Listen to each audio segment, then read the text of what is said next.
Fala galera, tudo jóia? Hoje eu estou aqui para trazer boas notícias. Enfim, eu vou falar de um suplemento que funciona e vou fazer isso, obviamente, mostrando evidências científicas. Então, é isso mesmo. Eu vou explicar os benefícios da beta-alanina e em quais contextos ela se aplica e quais os tipos de ações, né, de suplemento, de duração, para quem ela funciona melhor. Então, logo de cara, para a felicidade de vocês, já merece que vocês se inscrevam no Nerdflix, né? Porque lá vocês vão pagar R$ 24,90 por mês e vocês vão ter acesso ilimitado a mais de 200 aulas. Inclusive, tem aula também sobre alimentação e sobre suplementação, tá bom?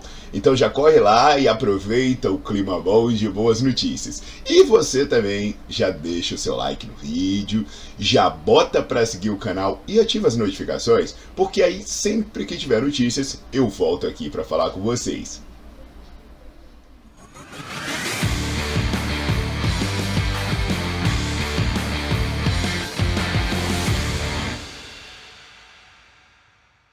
Vamos começar do começo, pessoal? Vamos explicar o que é a beta-alanina. Mas antes de explicar o que é a beta-alanina, a gente volta e explica o que é a carnosina. Ué, você achou que eu ia falar de uma coisa, mas eu vou falar de mecanismo.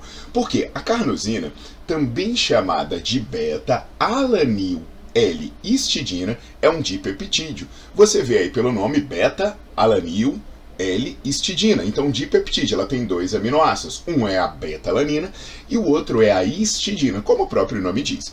Ela é formada no fígado e é muito presente no cérebro e nos músculos. Se quiser uma curiosidade aí, né? Ela foi descoberta por um russo chamado Vladimir Gulevich. O nome carnosina não é por acaso, porque carnosina vem de carne, porque você vê, ela é muito encontrada nos músculos, né? Então ela é muito comum nas carnes, por isso carnosina. A função da carnosina é promover o equilíbrio ácido-básico. Então, se o ambiente está ácido, ela ajuda a corrigir essa acidose. Então, se ela é encontrada no músculo, ajuda a corrigir a acidose do músculo. E isso é bacana para o exercício, porque a acidose, ela tem efeitos importantes, né? Ela tem consequências importantes no funcionamento de diversas enzimas, inclusive enzimas envolvidas na transferência de energia, que são importantes para a produção de movimento, a produção de energia e por aí vai. E aqui é onde a gente chega na L-arginina. Por quê? Porque a carnosina é formada pela histidina e a L-arginina e a alanina, né, e a beta-alanina, e aí o que acontece? O importante mesmo é a beta-alanina. E aí você fala, ué, Paulo, mas se ela é importante, por que eu não obtenho da alimentação, igual você fala aqui, né? Eu tenho vídeo aqui falando de proteína, falando de whey, aí eu tenho vídeo falando de carboidrato, né, sobre essas questões que vale mais a pena obter da alimentação. Então, gente, no caso específico aqui da beta-alanina, parece muito com o caso da creatina. Porque ela é muito abundante nas carnes, tanto na carne de boi, quanto a carne de peixe, quanto a carne de frango, quanto a carne de porco, mas a quantidade que você obtém da alimentação ela é baixa. Então, assim como a creatina, a suplementação parece fazer diferença.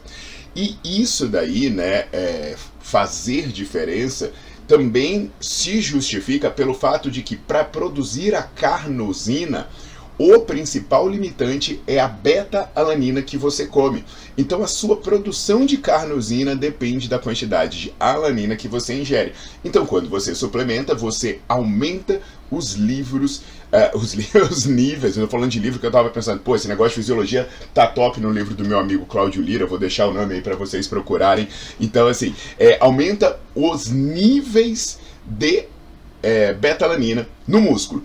Então, eu acho legal, né, fazer essa explicação, eu me amarro no Nerdflix, a galera assiste e fala, caraca, Paulo, você pega uns assuntos complexos, uns assuntos que a gente sempre ouviu falar, explica de maneira detalhada. Pô, eu sou professor, né, então eu gosto dessa parte de explicar os porquês para alimentar a inteligência de vocês, para vocês desenvolverem um filtro legal, né? Eu sei que às vezes o pessoal, não, fala logo, funciona como? Pô, mas calma lá. Eu quero falar para pessoas inteligentes, eu quero tornar vocês cada vez mais inteligentes e trazer cada vez mais conhecimento para as discussões. Essa vai estar numa conversa de boteco, né? Então o que acontece, galera?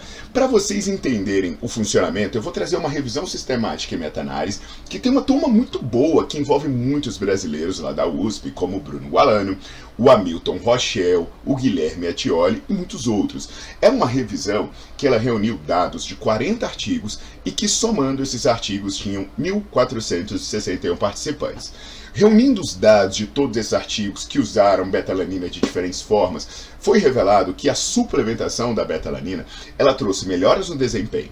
Apesar dos resultados mostrarem um tamanho efeito pequeno, né? Não é, eu vou sair daqui para virar o The Flash. Não, você melhora o desempenho.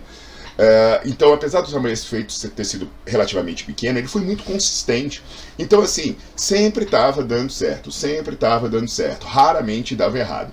Então, por exemplo, tem coisas, né, que antes se acreditava que a suplementação de beta-alanina ela seria mais interessante para uma pessoa que é pouco treinada.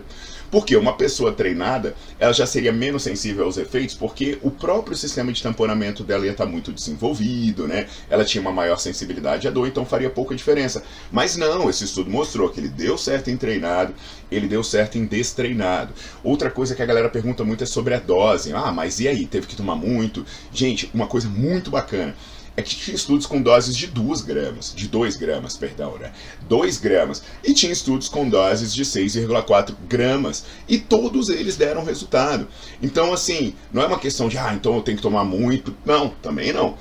Sobre a duração, né? Eu tenho que tomar por muito tempo, tal. Cara, também não deu diferença. Ela já começava a dar resultado com poucos dias de uso. E continuava dando resultado depois de muitas semanas de uso. Outro ponto bacana é que ela deu certo tanto para promover resistência à fadiga, então assim, você sustentar uma determinada intensidade, quanto para aumentar o seu desempenho num teste incremental, o máximo de desempenho que você consegue atingir. Agora, é importante destacar, né, que ela não é para qualquer atividade. As atividades que tiveram benefício com a suplementação da beta-alanina eram atividades que duravam de 30 segundos a 10 minutos. Então, menos do que 30 segundos não dava resultado. Sei lá, você quer correr 100 metros, uma coisa assim, e mais que 10 minutos também não dava. Eu vou fazer uma prova de 12 minutos no concurso. Então, essa faixa de tempo, de 30 segundos a 10 minutos, ela parece que vai dar um efeito sim. Então isso é bacana, né? Porque tem coisas que funcionam. E sobre o efeito colateral, também é algo que não é perigoso, né? É muito mais as coceiras, os comichões, né? A galera fica pinicando lá. Então isso é o efeito colateral que normalmente se reporta com o uso de beta-alanina.